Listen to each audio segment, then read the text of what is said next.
علی صاحب، حکومت کیا اس کے اوپر کوئی قانونی طور پر کیا ان کے لائسنس سسپینڈ کیا بلکہ کینسل ہونے چاہیے جن کو وکالت کی اجازت ملی اور ہسپتالوں پر حملہ آور ہو جائے؟ کوئی سخت قسم کے ایس او پیز نہیں وضع کر سکتی؟ یہ واقعات کی رفتار بہت زیادہ ہے، آج تو خیر ہو گئی ہے نا، لیکن اس سے پہلے کے واقعات بھی چھوٹے نہیں ہیں۔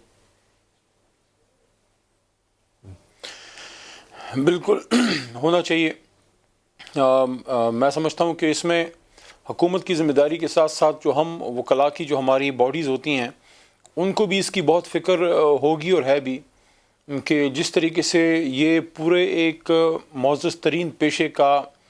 آج بہت زیادہ میں سمجھتا ہوں وقار میں بہت کمی آئی ہے، بہت بے عزتی ہوئی ہے، اور اس کو میرے خیال میں بھی شاید میں نے کوئی بیان تو شاید سنا بھی ہے، ہائی کورٹ بار کے جو ہیں آئی تھنک لاہور کیا کہیں سے کوئی آیا ہے کہ انہوں نے بھی اس کو ڈیناؤنس کیا ہے۔ اس کی باقاعدہ جو اس میں وکلاء ہیں ان کے بالکل لائسنس جو ہیں وہ کینسل ہونے چاہیے، اور ریاست تو اپنا کردار ادا کرے گی۔ جو پرچے ہیں وہ کٹ بھی گئے ہیں، باقیوں پہ کٹ بھی جائیں گے جو گبول صاحب فرما رہے ہیں۔ میں سمجھتا ہوں کہ معطل تو آپ کر سکتے ہیں، لیکن اس طرح پری میچور غصے میں ایکشنز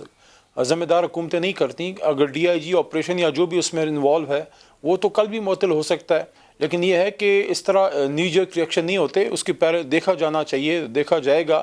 کہ کون لوگ اس میں جو ہیں وہ رسپانسبل ہیں، کس نے وہاں پہ کوتاہی کی۔ جس طرح بھی فیاض صاحب نے بات کی ہے کہ بہت حد تک ان کے معاملات سیٹل ہو بھی گئے تھے، لیکن پھر پتہ نہیں کیوں انہوں نے جو ہے منتخب لوگوں کی اس معاملے میں اکاؤنٹیبلٹی ہونی چاہیے۔ اگر ایک منتخب شخص وہ ماڈل ٹاؤن ہو جاتا ہے اور کہتا ہے مجھے پتہ نہیں چلا، ساہیوال ہو جاتا ہے مجھے پتہ نہیں چلا، آج لاہور والا واقعہ ہو گیا تو پتہ نہیں چلا، تو پھر اس کے اوپر کاروائی heads must roll from the top. آپ یہ اسپائس کوئی ادھر ادھر کر کے کام نہیں چلاتے، آپ منتخب لوگ پہلے ذمہ داری قبول کریں، حکومت وقت ذمہ داری قبول کرے۔ میں تو برملا اس کا اظہار کر رہا ہوں۔ میں تو یہ کہہ رہا ہوں کہ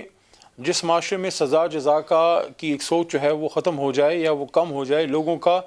قانون کی عملداری سے زیادہ اس کا ڈر جو ہے وہ زیادہ اہم ہوتا ہے، کہ لوگوں کو یہ پتا ہو کہ اگر میں قانون ہاتھ میں لوں گا تو مجھے کل کو سزا ہوگی۔ یہ چیزیں ایسی ہیں جو نہ ایک دن میں خراب ہوئی ہیں، نہ ایک دن میں وہ ٹھیک ہو سکتی ہیں، لیکن اس میں امیجیٹ سٹیپس جو ہیں وہ ضرور لینے پڑیں گے ہمیں، وہ ہم لیں گے بھی۔ لیکن میں دوبارہ یہ بات کہنا چاہوں گا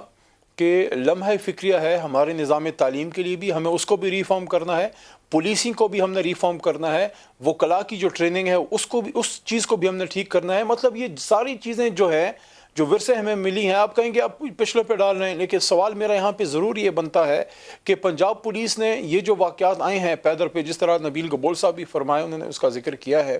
تو پنجاب پولیس کا ایک انسپیکٹر جو بنتا ہے یا جو ایک ڈی ایس پی نکل کے آتا ہے، ایک سپاہی اگر نکل کے آتا ہے، وہ ایک پروسیس سے ہو کے آتا ہے، اس کو ایک دن میں ہم ٹھیک نہیں کر سکتے۔ ہم تو اپنے حصے کا بوجھ اٹھائیں گے اور اس کو ریفارم کریں گے۔